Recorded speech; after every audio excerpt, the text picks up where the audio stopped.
अस्सलाम वालेकुम जी, मैं हूं मोहम्मद आसिम नज़ीर और आप देख रहे हैं electrical workshop YouTube channel. Guys, आज की वीडियो में आपके साथ शेयर करूंगा कि जनरेटर और वापडा के लिए जो चेंज ओवर बनाया जाता है वो किस तरह बनाया जाता है। आमतौर पर चेंज ओवर दो किस्म का होता है। एक ये जो आपके सामने पड़ा हुआ है, इसके अंदर ब्रेकर लगे हुए हैं, ये 4 जनरेटर को एक साथ ऑपरेट कर सकता है। और इसके अलावा ये जो है हैंडल वाला, इसके ऊपर आप वापडा और एक जनरेटर को कंट्रोल कर सकते हैं। ये दोनों कैसे काम करते हैं और इनके कनेक्शन किस तरह किए जाते हैं, इस वीडियो में आपके साथ शेयर करूंगा। वीडियो को स्टार्ट करने से पहले वीडियो को लाइक कर दीजिए और अगर चैनल पे न्यू हैं तो सब्सक्राइब करके घंटी का बटन ज़रूर प्रेस कीजिए। तो चलिए वीडियो को स्टार्ट करते हैं। सबसे पहले ब्रेकर वाले चेंज ओवर के बारे में बात करते हैं कि ये किस तरह काम करता है और इसके कनेक्शन किस तरह किए जाते हैं। यहाँ पर देखें तो ये इसकी बाहर वाली साइड है जो कि बंद है। यहाँ पर आप देख सकते हैं कि 4 ब्रेकर लगे हुए हैं, लेकिन इनमें से एक टाइम में सिर्फ एक ब्रेकर ही ऑन हो सकता है। यहाँ पे देखें ये लॉक लगा हुआ है और इसके अंदर ये इंटरलॉकिंग के लिए पतरी लगी हुई है। यहाँ पे अगर आप देखें तो ये 300 एम्पेयर का एक ब्रेकर है। इसको हम ऑन करेंगे तो ये सिर्फ एक ब्रेकर ही ऑन होगा। यहाँ पे हमारा ये ब्रेकर ऑन हो चुका है, और लेकिन ये जो 3 ब्रेकर हैं ये हम यहाँ पे ऑन बिल्कुल नहीं कर सकते जब तक हम इसको बंद करके पतरी को यहाँ पे एडजस्ट नहीं करेंगे। तो इसको हम बंद कर लेते हैं और इसको थोड़ा घुमा के ढीला करते हैं। इस तरह करने से, और यहाँ पे हमारा दूसरा ब्रेकर कट के ऊपर आ गया है, और यहाँ पे ये अगर आप देखें तो पहला ब्रेकर इसका बंद हो चुका है, ये अब ऑन नहीं होगा, तो ये ऑन होगा और इसके अलावा ये भी बंद है। अब अगर हम ये वाला जनरेटर चलाना चाहते हैं तो पतरी को हम थोड़ा और आगे करेंगे और ये इसका कट आ जाएगा, तो ये वाला हमारा जो ब्रेकर है ये ऑन हो जाएगा और बाकी जो ब्रेकर हैं ये सभी बंद रहेंगे। और इसी तरह आखिरी वाला भी है, इसको हम बंद करेंगे। बंद करने के बाद इसको थोड़ा और आगे करेंगे और ये हमारा आखिरी ब्रेकर ये भी ऑन हो जाएगा और बाकी जो ब्रेकर हैं वो इस तरह बंद रहेंगे। इसको आप लोग 4 जनरेटर पे यूज़ कर सकते हैं या 3 जनरेटर और एक वापडा भी चला सकते हैं। मतलब यहाँ पे एक वापडा है, एक जनरेटर यहाँ पे, एक यहाँ पे और एक यहाँ पे। अब बात कर लेते हैं इनके कनेक्शन की। जी गाइस, तो कनेक्शन इसके बिल्कुल आसान हैं, तो आपको समझा देता हूँ। ये 4 पोल ब्रेकर हैं। यहाँ पे अगर आप देखें तो इसकी एक ब्रेकर की 4 इनपुट हैं और 4 ही आउटपुट हैं। तो ये सब की इनपुट है नीचे वाली, और ऊपर जो है ये आउटपुट है। यहाँ पे आपको क्या करना है कि इनकी जो ऊपर वाली आउटपुट है ये आपको आपस में मिला देनी है, मतलब इनको कॉमन कर देना है।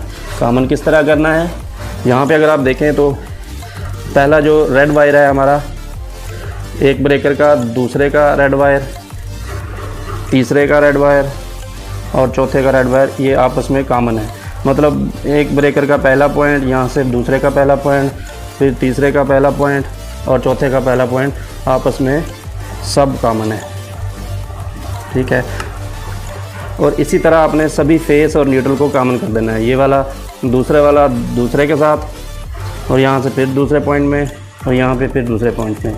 रेड, येलो, ब्लू और ब्लैक सभी ब्रेकर अगर आपके पास 2 हैं, 3 हैं या 4 है, जितने भी हैं ये आपने कॉमन कर देने हैं, मतलब सभी पॉइंट आपस में जोड़ देने हैं। उसके बाद बारी आती है इनपुट और आउटपुट की। यहाँ पे आपने अपना लोड, यानी कि जो आउटपुट है वो लोड लगा देना है। न्यूट्रल, रेड, येलो और ब्लू, मतलब 3 फेज़ और एक न्यूट्रल, ये आपकी आउटपुट होगी। और यहाँ पे आपने इनपुट देनी है जनरेटर की। इस चेंज ओवर को आप 4 जनरेटर या एक वापडा और 3 जनरेटर पर भी यूज़ कर सकते हैं। अगर आपके पास चारों जनरेटर है तो यहाँ पे आपकी एक जनरेटर की इनपुट यहाँ पे दूसरे की, और यहाँ पे तीसरे की और चौथे की यहाँ पे लगेगी। ऊपर वाली साइड कॉमन होने की वजह से यहाँ से सप्लाई, यहाँ से जहाँ से भी सप्लाई वो आपकी ऑटोमेटिकली यहाँ पे पहुँच जाएगी। यहाँ पे आपने आउटपुट की वायर लगा देनी है। अगर आपके पास एक वापडा है तो आप यहाँ पे वापडा दे सकते हैं और बाकी ये 3 जनरेटर दे सकते हैं। इसके बाद बारी है दूसरे की, जो कि ये मैनुअल चेंज ओवर है, हैंडल वाला। इसके भी आपको बता देता हूँ किस तरह कनेक्शन किए जाते हैं। जी गाइस, तो ये है हैंडल वाला चेंज ओवर। यहाँ पे अगर आप देखें तो इसके 8 पॉइंट नीचे हैं और 8 हैं इसके ऊपर।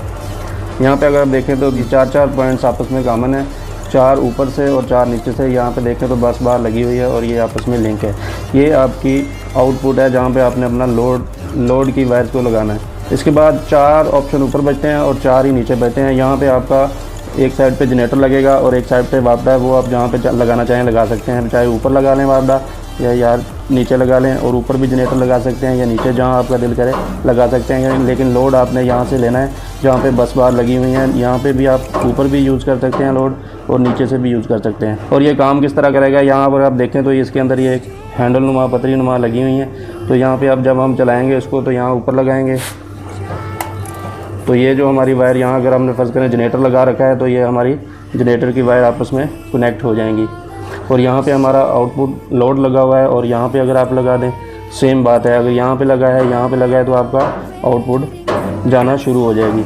और अगर आप इसको नीचे करते हैं यहाँ पे लगाते हैं तो यहाँ पे आपका अगर आपकी वापडा लगी हुई तो वापडा कनेक्ट हो जाएगी। यहाँ पे आपका आउटपुट बेसिकली मौजूद है तो यहाँ से आपकी आउटपुट चालू हो जाएगी।